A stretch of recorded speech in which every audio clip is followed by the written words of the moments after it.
Travis Kelce has been a compelling figure for years now. This year, I think it's more intriguing than ever for a variety of reasons. The widespread talk before the Super Bowl was he was going to retire if they won, and maybe he was going to retire if they lost.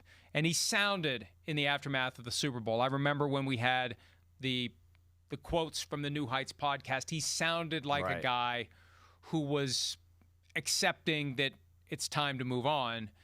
And I fully expected that by the time he made his decision right around the scouting combine so the Chiefs could make their plans accordingly in free agency and the draft to find a replacement on the roster for Travis Kelce, that's when he said he's playing. I'm like, that's wild. The season hasn't gone well for Travis Kelce, and if he were being candid, he would probably say, yeah, I shouldn't have come back. I think that's what he would do. He hasn't been speaking much to reporters. That's a different issue altogether because there is an obligation to do so twice per week. He does have his own platform, the wildly popular and extremely lucrative New Heights podcast. Here he is from yesterday speaking about his frustrations during what likely will be his final NFL season. You put in all this work in hopes that it pays off, and right now it just, for whatever reason, man, it's little things, it's I don't know, discipline. I feel like I've always had the answers in years past, and this year I just can't find them. And I keep thinking if I show up to work and I put in the work and I fix the issues through my practice habits and through perfecting the game plan and my fundamentals and what I'm being taught, and go out there and try and play my ass off for my guys next to me, it's all going to come together like it has in years past. And this year is just not, man.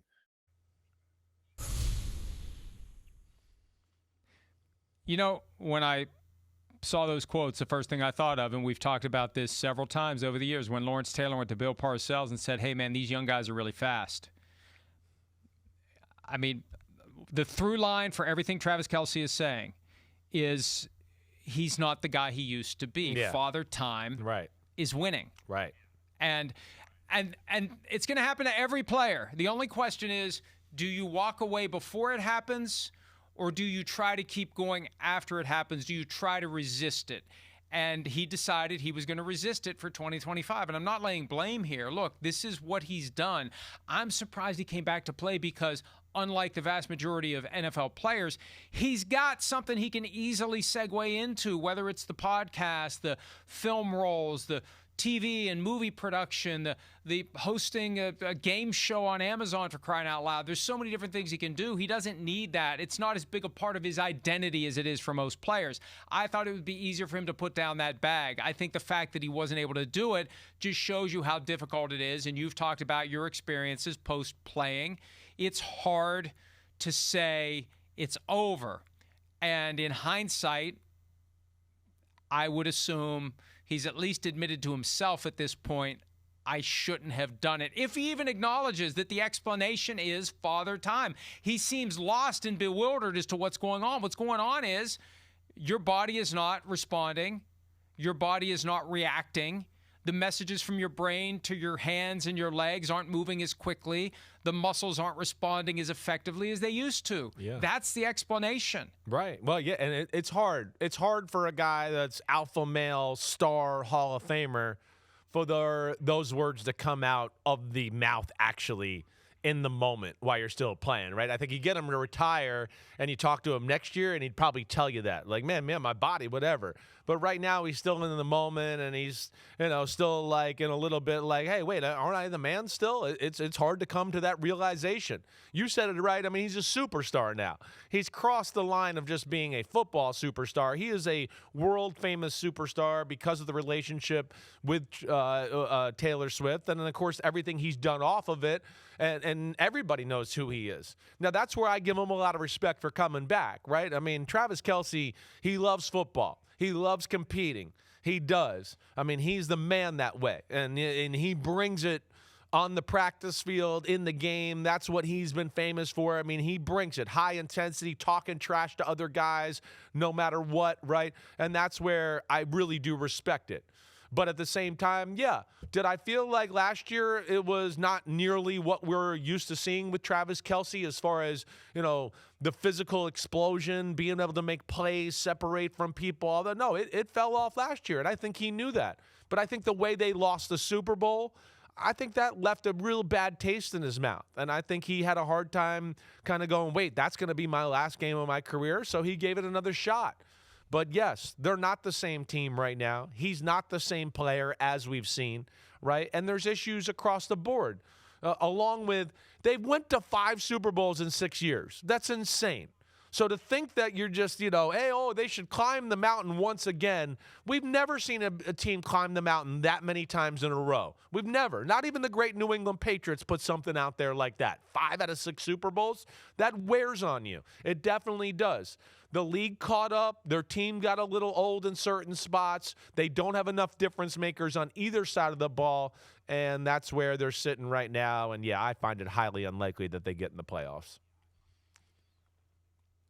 It is stunning to think that they will miss the playoffs entirely. There are 3 different scenarios if they lose at home to the Chargers this weekend that would result in the Chiefs being mathematically eliminated. The simplest, I think, would be Jaguars win, Bills win, and Texans win. Yeah. The other 2 hinge on a Colts win.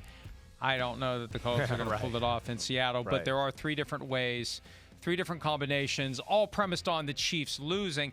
I don't know that I think they're going to lose this weekend at home to the Chargers, but that will be deferred to the Picks podcast, which we will be taping later this morning, right? Not as late as usual. We're going to get right into it after we're done. But the Chiefs are dangerous at home, and the Chargers are so up and down. I wouldn't be surprised if they win this weekend. I wouldn't be.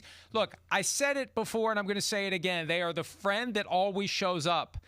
And I don't care how late it is. I don't care if it's closing time at the bar. I don't care if it's last call. Jim said he's going to be here. He's going to be here, and I'm not leaving until I know he's dead.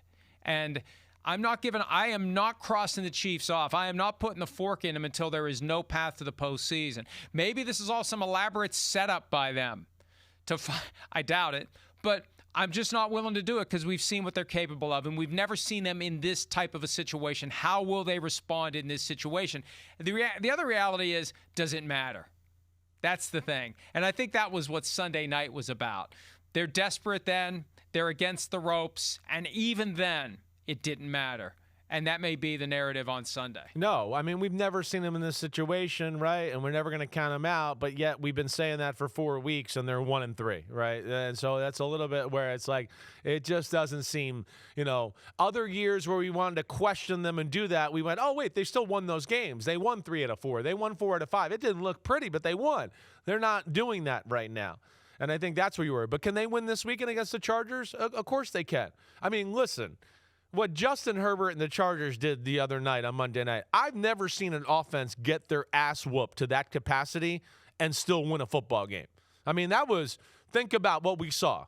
Other than one of the first plays of the game where he threw the ball to Kamani Vidal, right, and the Eagles messed up the coverage and he ran down the sideline with a little check down.